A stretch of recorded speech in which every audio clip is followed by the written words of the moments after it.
दोस्तों जरा सोचिए, अगर एक ऐसा जमाई हो जिसे रात में बिल्कुल दिखाई ना देता हो और उसकी मदद के लिए एक ऐसा नाई भेज दिया जाए जिसे भी रात होते ही कुछ ना दिखाई दे, तो क्या होगा? क्या दोनों सही सलामत ससुराल पहुंच जाएंगे? क्या उनकी पोल खुल जाएगी या फिर ऐसा हंगामा होगा कि पूरा गांव वर्षों तक उस घटना को याद रखेगा? आज की कहानी में आपको हंसी भी आएगी, हैरानी भी होगी और देहाती जीवन की सादगी भी देखने को मिलेगी। लेकिन एक बात का वादा कीजिए, इस कहानी को अंत तक जरूर सुनिए, क्योंकि हर थोड़ी देर में ऐसा मजेदार मोड़ आएगा कि आप हंसते हंसते लोट पोट हो जाएंगे। तो आइए चलते हैं बहुत पुराने समय में एक छोटे से गांव की ओर। बहुत पुराने समय की बात है। उस समय गांव का जीवन आज की तरह भाग दौड़ और शोर शराबे से भरा नहीं था। सुबह सूरज उगते ही लोग खेतों की ओर निकल जाते, महिलाएं घर और पशुओं की देखभाल करती, बच्चे मिट्टी में खेलते और शाम होते ही पूरा गांव चौपाल पर इकट्ठा होकर हंसी मजाक और किस्से कहानियां सुनता और सुनाता। उसी गांव में एक प्रतिष्ठित किसान रहता था जिसे सभी लोग पटेल कहकर बुलाते थे। गांव में उसका बड़ा मान सम्मान था। उसके पास उपजाऊ खेत, कई बैल, गाय, भैंसें और अनाज से भरे कोठार थे। लेकिन उसकी सबसे बड़ी दौलत उसका इकलौता बेटा था। पटेल अपने बेटे से इतना प्रेम करता था कि उसकी हर छोटी बड़ी इच्छा पूरी करता था। बचपन में ही समाज की परंपरा के अनुसार उसने बेटे का विवाह पास के गांव के एक अच्छे परिवार में कर दिया था। उस समय विवाह तो कम उम्र में हो जाता था, लेकिन गौना कई वर्षों बाद में होता था। समय अपनी रफ्तार से चलता रहा। नन्हा बालक अब जवान हो चुका था। उधर उसकी पत्नी भी सयानी हो गई थी। एक दिन दोपहर का समय था। पटेल आम के पेड़ की छाया में चारपाई पर बैठा हुआ हुक्का गुड़गुड़ा रहा था। तभी गांव का डाकिया दौड़ता हुआ आया। राम राम पटेल जी। राम राम भैया, क्या खबर लाए हो? डाकिये ने मुस्कुरा कर कहा, समधी जी की चिट्ठी आई है। पटेल ने जल्दी से चिट्ठी खोली। जैसे जैसे वह पढ़ता गया, उसके चेहरे पर मुस्कान फैलती गई। चिट्ठी में लिखा था, समधी जी, हमारी बेटी अब बड़ी हो गई है। आपका बेटा भी जवान हो चुका होगा। अब गौना कर दीजिए। जमाई जी को भेजिए ताकि हम खुशी खुशी अपनी बेटी को विदा कर सकें। चिट्ठी पढ़कर पटेल बहुत खुश हुआ। अरे सुनती हो? उसने पत्नी को आवाज लगाई। पटेलिन दौड़ती हुई आई। क्या हुआ जी? समधी ने गौने की चिट्ठी भेजी है। अब हमारी बहू घर पर आएगी। यह सुनते ही पूरे घर में खुशी की लहर दौड़ गई। लेकिन अगले ही पल पटेल का चेहरा उतर गया। पत्नी ने पूछा, अरे अभी तो खुश थे, अचानक उदास क्यों हो गए? पटेल ने गहरी सांस लेते हुए कहा, तुम जानती हो ना, हमारे बेटे को रतौंधी की बीमारी है। दिन में तो सब ठीक रहता है, लेकिन रात होते ही उसे कुछ दिखाई नहीं देता। अगर रास्ते में देर हो गई या ससुराल वालों को पता चल गया तो बड़ी मुश्किल हो जाएगी। पत्नी भी चिंता में पड़ गई। दोनों देर तक सोचते रहे, लेकिन कोई उपाय नहीं सूझा। अभी अचानक पटेल की आंखों में चमक आ गई। मिल गया उपाय। क्या? रघु नाई को साथ भेज देते हैं। वह समझदार भी है और दुनियादार भी। हर मुश्किल को संभाल लेगा। पत्नी ने भी हामी भर दी। रघुनाई पूरे गांव का सबसे हंसमुख आदमी था। वह जहां जाता वहां हंसी का माहौल बना देता। बाल काटते काटते भी ऐसा मजाक करता कि ग्राहक हंसते हंसते लोट पोट हो जाते। लेकिन उसकी एक आदत बहुत बड़ी अजीब थी। अगर कहीं मुफ्त का खाना मिलने वाला हो तो सबसे पहले वहीं वह पहुंच जाता था। गांव में किसी की शादी हो, नामकरण हो, भोज हो या तेरहवीं, रघु सबसे पहले हाजिर। लोग मजाक में कहते हैं, अगर रघु पहले पहुंच गया तो समझ लो खाना स्वादिष्ट बना है। पटेल ने एक लड़के को भेजकर रघु को बुलवाया। कुछ ही देर में रघु हाँफता हुआ आ पहुंचा। राम राम पटेल जी, इतनी जल्दी में क्यों बुलाया? सब कुशल तो है ना?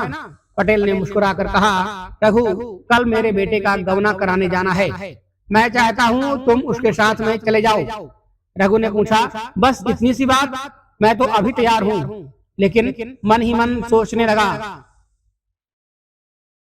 वाह, ससुराल का खाना, पूड़ी कचौड़ी खीर मालपुए, मजा आ जाएगा।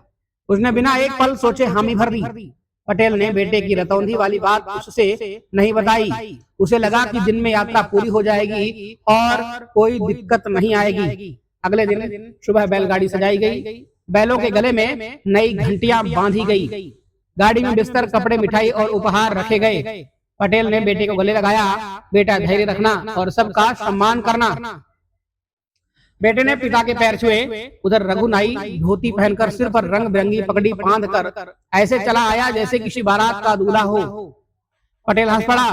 अरे रघु, तू गौना कराने जा रहा है या खुद शादी करने? रघु बोला, पटेल जी, ससुराल में इज्जत कपड़ों से ही होती है।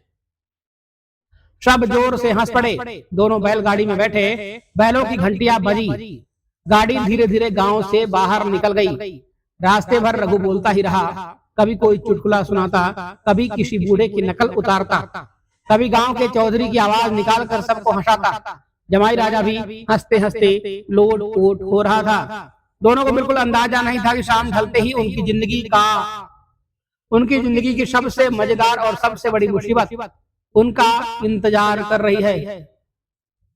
सुबह की ठंडी हवा, बैलों के गले में बंधी घंटियों की मधुर टन और चारों ओर फैली हरियाली। यात्रा इतनी सुखद थी कि रास्ता कब कटता जा रहा था किसी को पता ही नहीं चला। रघुनाई कभी बैलों से बात करता, कभी रास्ते में मिलने वाले लोगों को देखकर मजेदार टिप्पणियां करता। एक जगह उसने देखा कि एक किसान अपने बैलों को डांट रहा था। रघु हंसकर बोला, अरे काका, बैल को इतना मत डांटो, कहीं नाराज होकर यह भी शहर भाग गया तो खेत कौन जोतेगा। किसान भी हंस पड़ा। जमाई राजा बोले, काका, तुम तो हर किसी को हंसा देते हो। रघु गर्व से बोला, बेटा, रोते हुए आदमी को हंसा देना सबसे बड़ा पुण्य है। दोनों हंसते बोलते आगे बढ़ते रहे। दोपहर होते होते सूरज सिर पर आ गया, गर्मी बढ़ने लगी, बैल भी थक चुके थे। तभी सामने एक बहुत बड़ा बरगद का पेड़ दिखाई दिया। उसके नीचे घनी छाया थी और पास ही एक कुआं भी था। रघु बोला, चलो बेटा, थोड़ी देर यहीं आराम कर लेते हैं, बैलों को भी पानी पिला देते हैं। दोनों बैलों को खोल दिया।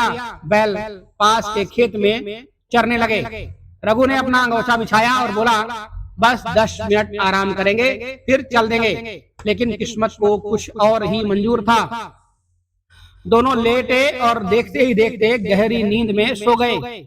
उधर बैल धीरे धीरे खेत से निकलकर दूर दूसरी तरफ चले गए। इधर सूरज पश्चिम की ओर ढलने लगा। धीरे धीरे शाम घिर आई। अचानक रघुवीर की आंखें खुली। उसने आसमान देखा तो घबरा उठा। अरे राम राम, ये क्या हो गया?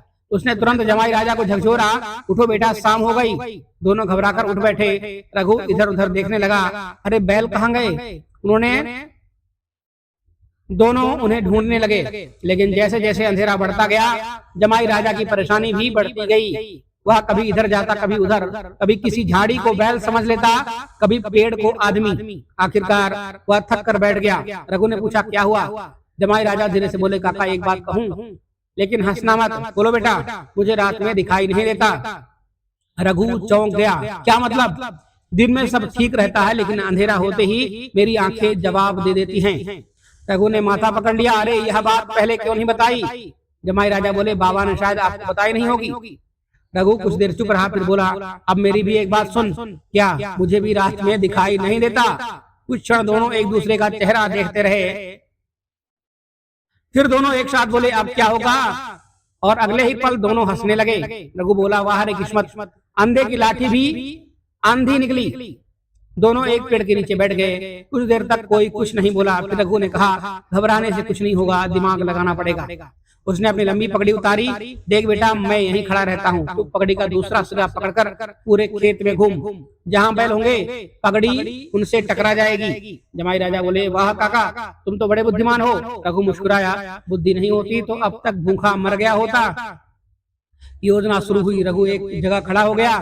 जमाई राजा पगड़ी पकड़कर धीरे धीरे खेत में घूमने लगे, कभी दाएं कभी बाएं, कभी आगे कभी पीछे। अचानक पगड़ी कहीं अटक गई। जमाई राजा खुशी से चिल्लाए, काका मिल गए। रघु उछल पड़ा, सच? हाँ, इस बार पक्का बैल है। रघु पगड़ी पकड़कर धीरे धीरे आगे बढ़ा। उसने हाथ बढ़ाया और अगले ही पल उसके हाथ में बड़े बड़े कांटे चुभ गए। अरे बाप रे, जमाई राजा घबरा गए। अरे क्या हुआ? रघु दर्द से उछलते हुए बोला, तेरे बैल नहीं, बबूल का पेड़ है। दोनों कुछ पल चुप रहे। फिर ऐसी हंसी छूटी कि दर्द भी भूल गए। रघु बोला अगर यही हाल रहा तो सुबह तक पूरा जंगल पकड़ लेंगे, बैल नहीं। तभी दूर से कुछ आवाजें सुनाई दी। कौन है खेत में? अरे पकड़ो, कोई चोर लगता है। असल में खेत की रखवाली करने वाले लोग लाठियां लेकर आ रहे थे। जमाई राजा डर के मारे कांपने लगे। रघु बोला अब मेरी बात मानना, एक शब्द मत बोलना। कुछ देर में 4-5 आदमी उनके पास पहुंच गए। एक बोला कौन हो? रघु तुरंत बोला अरे समधी जी हम हैं, आपके जमाई और गांव के नाई। ससुराल वाले चौंक गए। अरे आप लोग यहाँ खेत में क्या कर रहे हैं? अब रघु की परीक्षा थी। उसने बिना एक पल गंवाए कहा अरे मत पूछे, रास्ते भर हमारी बहस चल रही थी। किस बात पर? मैं कह रहा था कि यह खेत 2 बीघा का है और जमाई राजा कह रहे थे 2.5 बीघा। सभी जोर से हंस पड़े। एक बुजुर्ग बोले अरे दोनों ही गलत हो, यह तो 1.5 बीघा खेत है। रघु तुरंत बोला लो बेटा अब मान गए ना। जमाई राजा समझ गए कि काका फिर से बात संभाल रहे हैं। उन्होंने तुरंत सिर हिला दिया। सभी हंसते हुए बोले चलिए अब घर चलिए।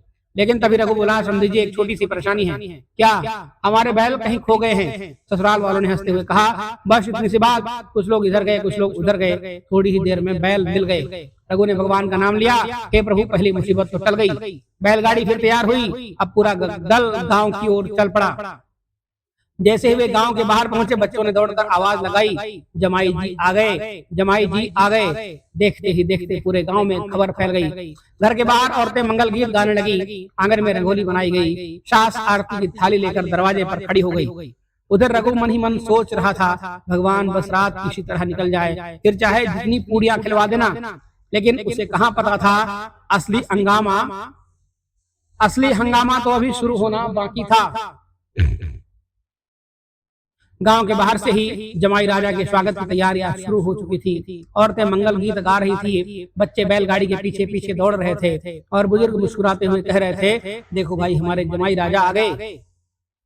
घर के मुख्य द्वार पर रंगोली बनाई गई, आम के पत्तों का सुंदर तोरण लटक रहा था।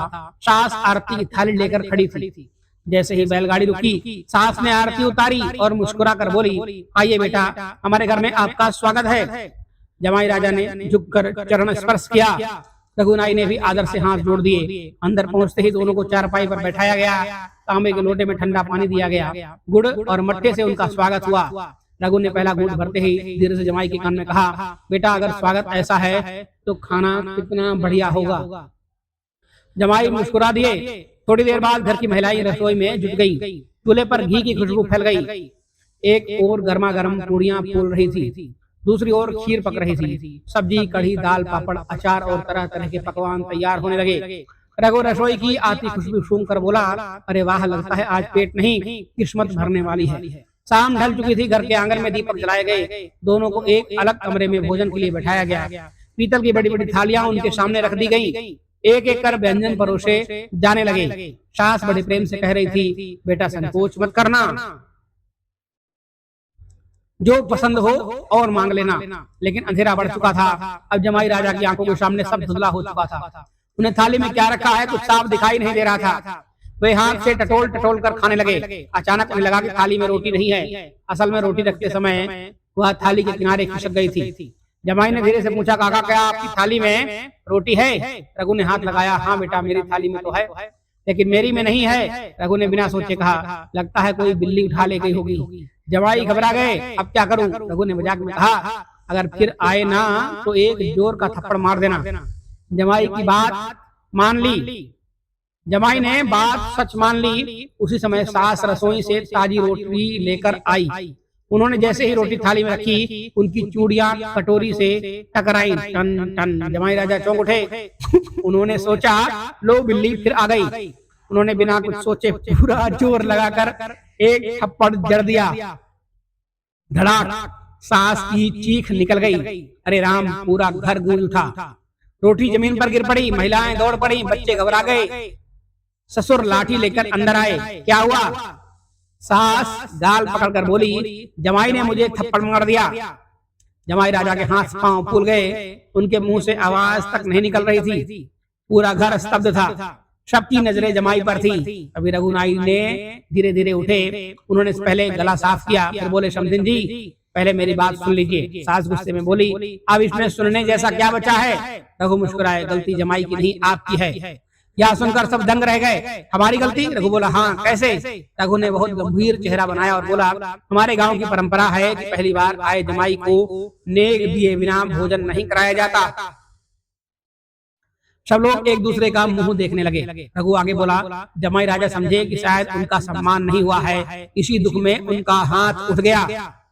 सास का गुस्सा धीरे धीरे शांत होने लगा। उन्होंने माथे पर हाथ मारा, अरे सचमुच नेक देना तो रह ही गया। उन्होंने तुरंत अपनी कमर की गांठ खुली और एक चमकता हुआ चांदी का रुपया निकालकर जमाई की हथेली पर रख दिया। लो बेटा, अब तो खुश हो। जमाई ने कुछ नहीं कहा, बस सिर झुका लिया। रघु तुरंत बोला, अब देखिए इनके चेहरे पर मुस्कान आ गई है। पूरा घर हंस पड़ा। सास भी अपनी नाराजगी भूल गई। भोजन फिर से शुरू हुआ। अब रघु ने धीरे से जमाई के कान में कहा, बेटा अब हाथ तभी उठाना जब मैं कहूँ। जमाई ने शर्म से सिर झुका लिया। कुछ देर बाद दोनों ने भरपेट भोजन किया। खीर इतनी स्वादिष्ट थी कि रघु ने 3 कटोरियां खा ली। सास बोली, और लाऊं? रघु हंसकर बोला, अगर और खा लिया तो बैलगाड़ी मुझे नहीं, मुझे बैलगाड़ी खींचनी पड़ेगी। सभी जोर से हंस पड़े। भोजन के बाद दोनों के सोने की व्यवस्था एक साफ सुथरे कमरे में कर दी गई। बाहर चांद निकल आया था। गांव में सन्नाटा छा गया। कहीं कहीं कुत्ते की भौंकने की आवाज आ रही थी। दोनों बिस्तर पर लेट गए। रघु ने लंबी सांस ली। बेटा आज तो किसी तरह इज्जत बच गई। जमाई बोले, काका अगर आप साथ ना होते तो मैं कब का पकड़ा गया होता। रघु मुस्कुराया, अरे अभी रात बाकी है, भगवान करे अब कोई नई मुसीबत ना आए। लेकिन जैसे ही उसने यह कहा उसी समय जमाई राजा ने धीरे से कहा, काका क्या हुआ? मुझे बहुत जोर की प्यास लगी है। रघु ने माथा पकड़ लिया। उसे जरा भी अंदाजा नहीं था कि प्यास उन्हें सीधा सास के कमरे तक पहुंचा देगी और फिर ऐसा हादसा होगा कि पूरा घर एक बार फिर सिर पकड़कर बैठ जाएगा।